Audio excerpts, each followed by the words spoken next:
राम आए पर बीजेपी नहीं। आज हमारी सोसाइटी में बहुत सारे टॉपिक चर्चा का विषय बने हुए हैं। हम अपने घर के चार दीवारी में वहां से कोसों दूर बैठकर ये एनालिसिस नहीं कर सकते कि वहां की ग्राउंड रियलिटी क्या है। कुछ तो बड़ा रीजन रहा होगा बगावत का।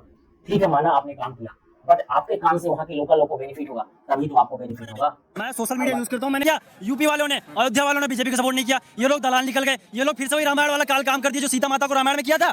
आपको तो थैंक यू बोलना चाहिए 40+ लोगों का, जिन्होंने एक बार प्यार कर लिया तो कर लिया, एक बार मोदी से प्यार हो गया तो हो गया। तो इस बार क्या हुआ, जो खेला बीजेपी ने 14-19 में खेला था वही खेला भारत जोड़ो यात्रा से कांग्रेस ने भी शुरू कर दिया। ये तो शाहजादा है, अमीर घर का लड़का है, इसको बोलना नहीं आता, गरीबों का फीलिंग को कैसे समझेगा।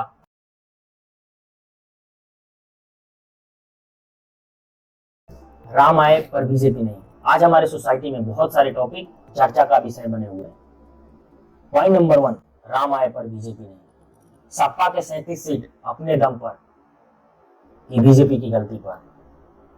नीट स्कीम 2024 ये भी अपने आप में बहुत बड़ा चर्चा का विषय बना हुआ है, जो कि होना भी चाहिए। बट इससे भी चर्चा का विषय है आखिर बीजेपी अयोध्या में हारी कैसे। हारी तो हारी क्यों? अयोध्या राम का नहीं तो किसी और का कैसे? हर सोशल मीडिया प्लेटफॉर्म पे यही चल रहा है, हर जगह इसी की बातें चल रही है।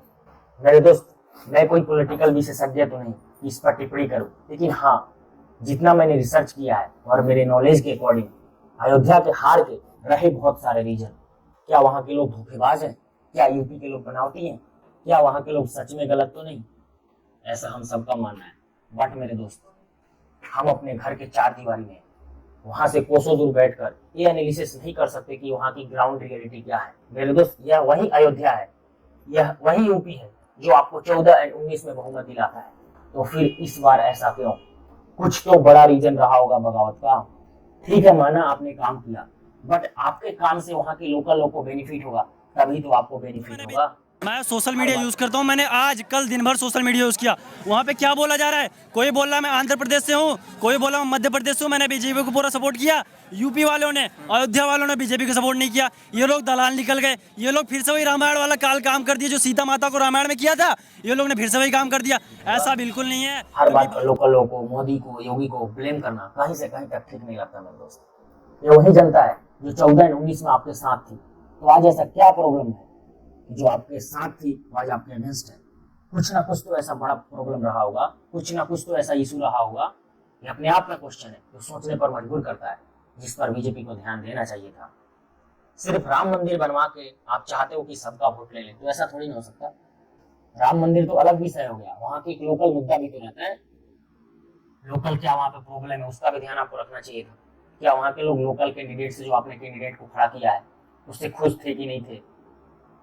बहुत सारे बीजेपी के विधायक द्वारा कुछ टिप्पणी किया गया जिसको अपोजिशन ने बहुत अच्छे तरीके से बेनिफिट उठाया। बीजेपी के कैंडिडेट लल्लू सिंह, जिनके द्वारा एक भाषण में कहा गया कि अगर हमारे पास 400 पार बहुमत रहेगा तो हम इजिली कोई भी फैसला ले पाएंगे, इजिली हम संविधान में संशोधन कर पाएंगे। उसका अपोजिशन ने बहुत सटीक तरीके से उसका बेनिफिट उठाया। उन्होंने उसको अलग दिशा दे दिया। उन्होंने किया कि 400 पार मतलब रिजर्वेशन आउट, आरक्षण खत्म। और दलित वर्ग समाज के लिए आरक्षण से बड़ा कोई हथियार नहीं है। उनको आरक्षण पे कोई भी क्वेश्चन उठेगा तो उनका वोट अगेंस्ट में पड़ेगा। हालांकि ये सब बनावटी बातें, कहने की बातें। कोई भी पॉलिटिकल पार्टी अपना वोट बैंक खराब नहीं करना चाहिए, आरक्षण को हाथ तक नहीं लगाना चाहिए, लेकिन अपोजिशन ने इसको सही तरह से पेश किया पब्लिक के सामने। इसके अलावा बहुत सारे कारण रहे जिसकी वजह से आपको हार का सामना करना पड़ा। आपको तो थैंक यू बोलना चाहिए 40+ लोगों का, जिन्होंने एक बार प्यार कर लिया तो कर लिया, एक बार मोदी से प्यार हो गया तो हो गया, एक बार बीजेपी से प्यार हो गया तो हो गया, जिनका माइंड स्विंग नहीं होता, जो किसी इन्फ्लुएंस नहीं हो पा रहे थे। बीजेपी मतलब BJP, you should be thankful to them. आपको उनको धन्यवाद बोलना चाहिए, क्योंकि उनका वोट के कारण ही आज बीजेपी सत्ता में है, नहीं तो इस बार कुछ भी हो सकता था। क्योंकि यूथ आपके साथ था ही नहीं मेरे दोस्त।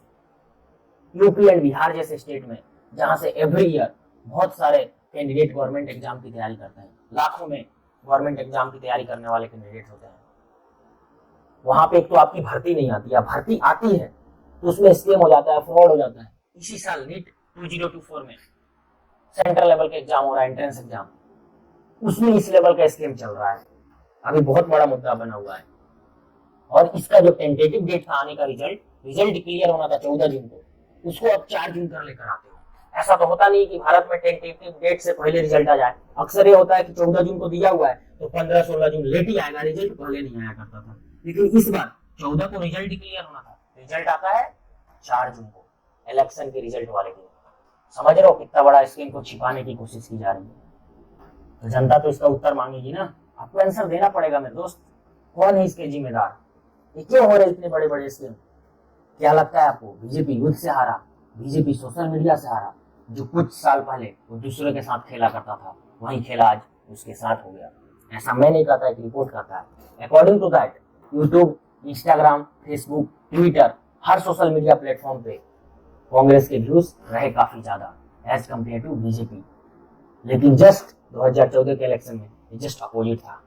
2014 के इलेक्शन में बीजेपी बहुत जल्दी समझ गई थी कि आने वाला समय सोशल मीडिया का समय रहने वाला है, और अकॉर्डिंग टू दैट बीजेपी ने एक फार्मूला का यूज करके ये समझ लिया कि अगर अपने आप को आगे दिखाना है, अगर अपने आप को टॉप पर दिखाना है तो सामने वाला अपोजिशन पार्टी को वीक कर दो, वीक दिखा दो, सामने वाले को पप्पू साबित कर दो और अपने आप टॉप पर पहुंच जाओ।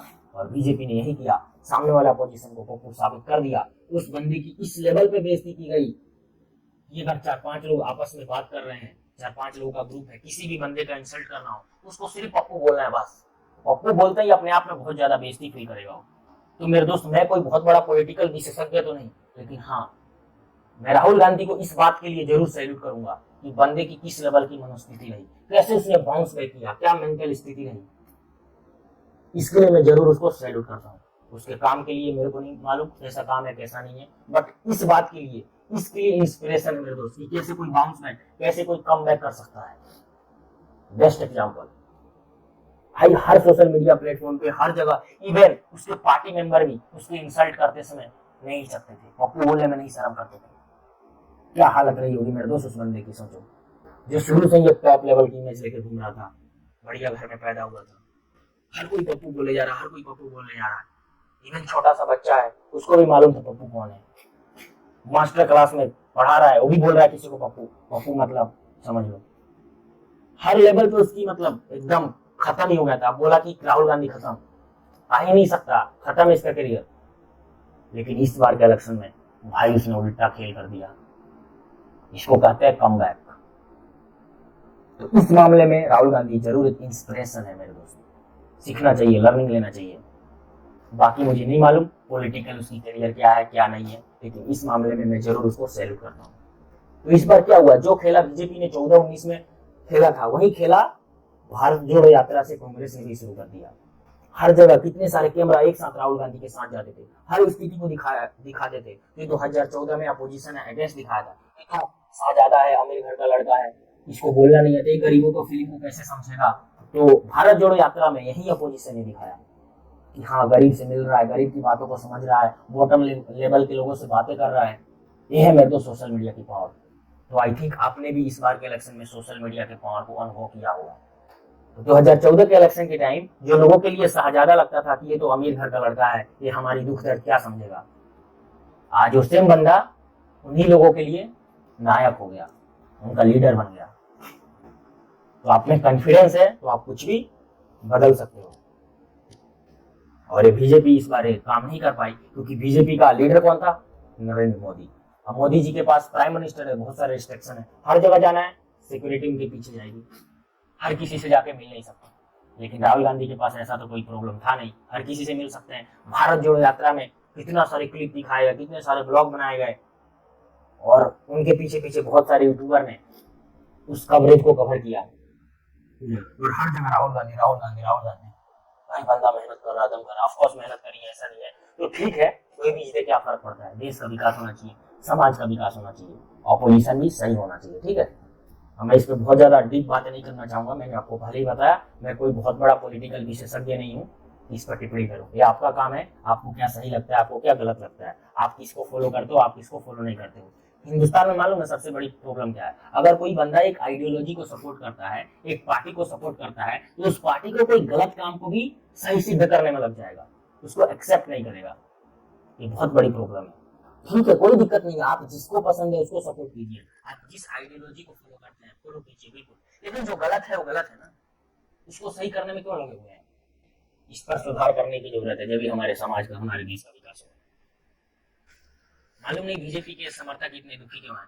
कोई बात नहीं, 272 का करिश्माई नंबर पार नहीं हुआ, कोई बात नहीं, सरकार तो बीजेपी की बन रही है ना।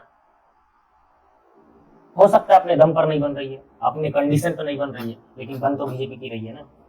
और अपोजिशन भी स्ट्रांग होना चाहिए देश के विकास के लिए, समाज के विकास के लिए।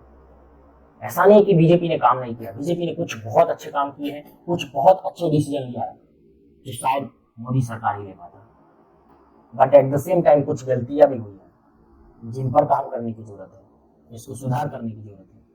ये वीडियो से आपको थोड़ा सा भी बेनिफिट हुआ हो, आपको वैल्यूएबल लगा हो, आपको जेन्युइन लगा हो, तो इस वीडियो को इतना शेयर कीजिए कि हिंदुस्तान के हर व्यक्ति तक ये वीडियो पहुंचना चाहिए। जब तक के लिए keep learning, keep watching, see you in the next video.